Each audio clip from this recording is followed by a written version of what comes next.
Comfortable तो है ना। तो मैंने बोला क्या ना सलमान, कानून के हाथ और सोनू सूद की लात दोनों बहुत लंबी हैं भैया।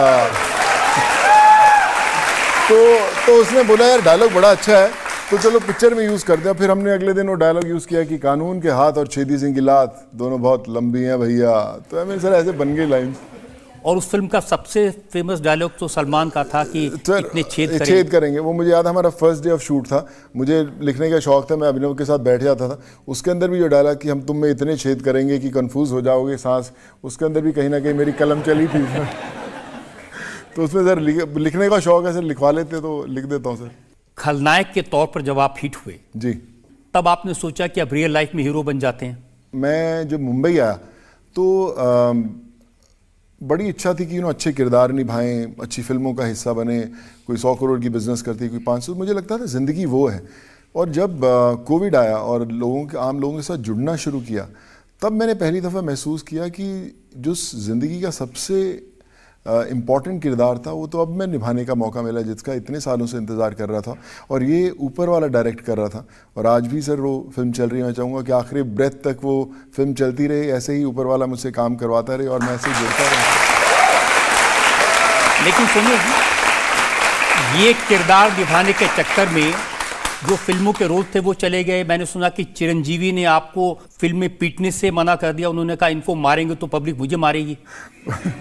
बिल्कुल सर, एक्शन चल रहा था। एक्चुअली सर 2 दौर थे। जब कोविड शुरू होने से पहले आधी फिल्म बनी थी, ऐसे 2-3 फिल्म थी। और जब कोविड के दौरान बंद हो गई शूटिंग और वापस आए तो इमेज बदल चुकी थी। और फिर जो हमारे एक्शन डायरेक्टर से हमारे एक्टर्स साथ में तो बोले कि यार हम मारेंगे तो नहीं, उसको लात मारेंगे तो गाली पड़ेगी। तो फिर कई चीज़ें रीशूट हुई, कई वापस री एडिट हुए। और साउथ में थोड़ी सी इमोशन लोगों की ज़्यादा रहती, तो उन्होंने बोला कि यार ये चलेगा नहीं, अगर इसके ऊपर कुछ गाली दे ली या कॉलर पकड़ने की कोशिश की तो फिर लोग पसंद नहीं करेंगे। तो वापस हमने रीशूट किए थे फिर पोर्शंस। लेकिन दोस्त और घर वाले नहीं कहते थे कि बहुत पिटते हैं हर फिल्म में? सब कहते तो थे पहले कि यार तू मतलब बॉडी शॉडी तो उससे बेटर बना रखी है, लेकिन पिटता तू ज़्यादा है। तो मैंने बोला कि मैं तो एंड में पिटता हूँ, लेकिन पूरी पिक्चर में मैं पीटता हूँ। तो एंड में थोड़ी सी पिट खाने की कोई प्रॉब्लम नहीं है सर। कंगना रनौत की फिल्म के लिए आपने बड़ी मेहनत की थी, कुश्ती के लिए बॉडी बनाई थी जी। जब फिल्म आई तो उसमें रोल काट दिया गया सर उसमें। सर कंगना दोस्त है। मैं वो फिल्म जब की थी, क्रिश डायरेक्टर थे उसके और शूटिंग पूरी ख़त्म हो गई थी। फिर जब कंगना ने मुझे कहा कि मैं चाहती हूँ कि वापस मैं वो डायरेक्ट करना चाहती हूँ फिल्म, तो मैंने बोला कि मैं देखना चाहता हूँ कि क्या है, क्या पिक्चर में जो करना है। जब मैंने देखा तो मेरे सीन्स दिखे नहीं मुझे, तो मैंने बोला यार ये तो फिर सही नहीं है, मुझे मैं दोस्ती भी है और मैं कर भी नहीं सकता। तो मैं अगर शूट करूँगा तो मैं जो ओरिजिनल डायरेक्टर है उन्हीं के साथ शूट करूँगा। अगर आपको करनी है तो मैं भी मैं हाथ जोड़ के निकल जाऊँगा फिल्म से। तो मैं निकल गया वहाँ से पिक्चर से।